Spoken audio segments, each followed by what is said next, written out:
Alright, time to get serious. You like that? Yeah! You like that? It's my turn! Kamehameha!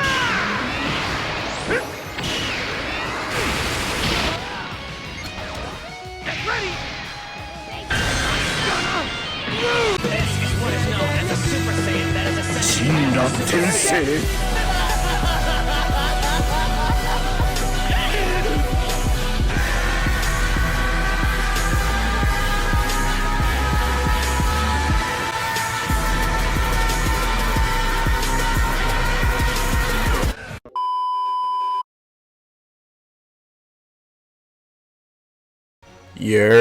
Now in this video we got Son Goku from the Saiyan Saga. Now this one here, his animations got me dead. Like they had me rolling when I first saw them. Like literally he runs, like usually everyone flies, but he runs like barefoot. That it has me dead. Literally the animation for it, I love it. But this is a little showcase for Goku. You know how we gotta do it. I don't usually do showcases, so be grateful that I'm doing showcases because I just like playing with people. Sometimes I talk about them obviously the way I'm gonna do as if it was a showcase, but I don't specify it as a showcase because I just like to enjoy my time, make a little video, play with them in PvP and show you guys my results of basically just my opinion on it. So let's get into actually talking about Goku. So he's a support type, which is something that has to be put out there just to know that he's not meant to be the tankiest unit, he's not meant to be the strongest or something like that. He's literally a support type. But let me just get into his stats. So his stats are not that high, but let me put them at 7 red so you can see them. Oh, they are that high actually. They're much better than Raditz, and the defenses, considering he's a support type, are better than Bardock's. But getting into it, strike attack 229, blast attack 223, both pretty high. Strike defense 165 and then blast defense 163. So he's more based on strike, that you can see higher strike defense and higher strike attack, but he has one of each card and they're both normal cards. Going into his cards even further, I already said they're normal cards, so he's got his special move Kamehameha, deals major impact damage, randomly destroys 2 of the enemy cards on hit. Pretty useful low key, especially last minute, maybe when the opponent doesn't have many cards, or not cards, doesn't have a lot of key. You can get rid of their cards as well, so they're just lost for 2 things. They're probably in a position where they can't really move.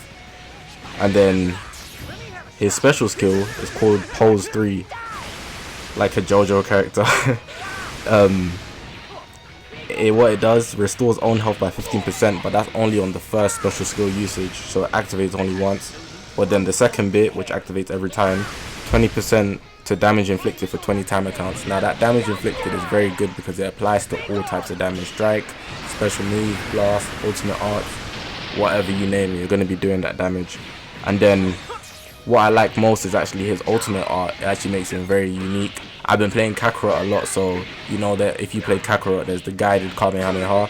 He has the same thing, bending Kamehameha.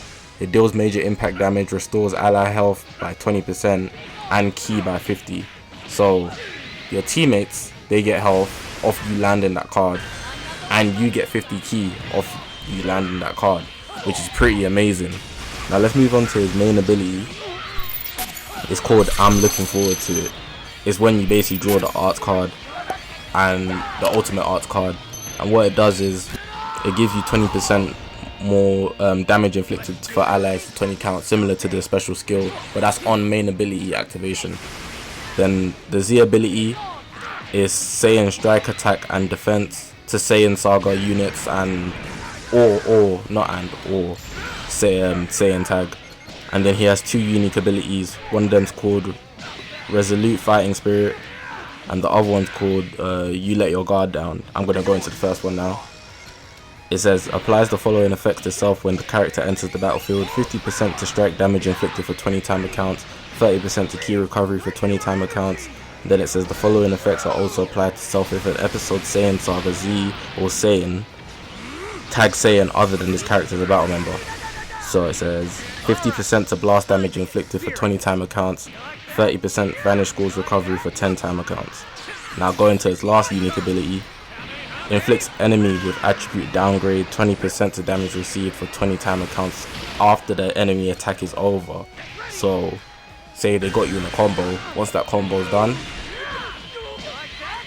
you're gonna get that damage increase.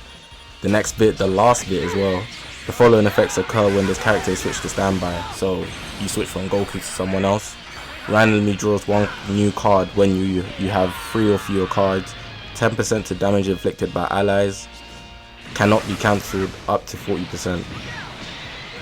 So basically you draw one card that's randomly if you have less than 3 cards, and then you get 10% damage inflicted to your allies, and that can only happen up to 4 times considering it said 40% and it does it 10%. But overall he's a solid unit, I'm not gonna lie. If I was to compare him to the other 3, talking about the Saiyans, so Bardock and Raditz, Bardock definitely goes at the top. I would put Goku second, can't lie. I'd give him the edge over Raditz. Raditz is probably good in the start of the game, probably better than all 3 of them at the start of the game, but just the fact that he falls off, he's not good for the whole match, and that's not something I want to use.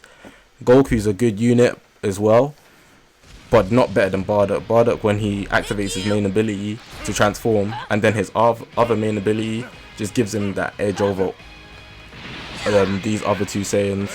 I don't have Frieza and Piccolo, the legendary finish units, so I can't speak on them, but Bardock's definitely amazing. Goku here, definitely a force to be reckoned with as well. If you use him correctly, I'd say he'd fit better on the Saiyan Saga team, but it's only basically Raditz and Goku, so that team is not doing a lot, to be honest. I don't know if Piccolo buffs Saiyan Saga as you get later, as you get him more stars, but he's a legendary finish unit, so it's already hard enough to get those stars for him. And then we have Kaioken Goku and 8 Vegeta, but they don't buff Saiyan Saga, so maybe they'll get a buff from actually Bandai later on in the game, but right now they're not serving any purposes like that. In terms of Goku as a whole, I don't see myself using him long term. I've been saying in all these videos for this update, all these characters are basically here for now. They're the meta characters for now. The ones that probably have more longevity is probably just Bardock, Piccolo, and possibly Frieza for Lineage of Evil team. I'd say the Zenkai Awakenable Gohan probably have more longevity than most of these characters, but I don't see Raditz being used long term, and the extreme characters that come with Team Bardock either, I don't see them used long term, but Bardock's definitely good on the same team. But yeah, that's pretty much all I had to say for this video. Hopefully you enjoyed, hopefully you like listening to what I had to say.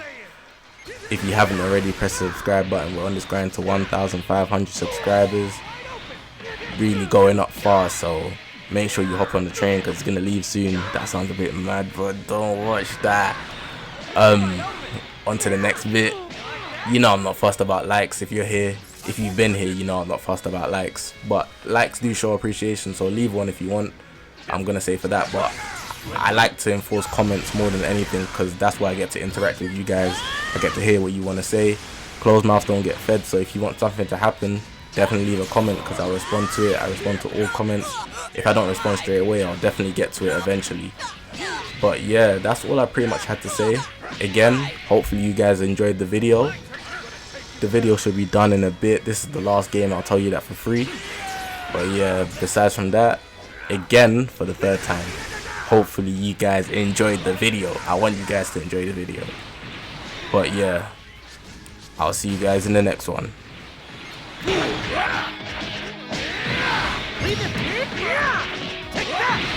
Alright, time to get serious. It's my turn!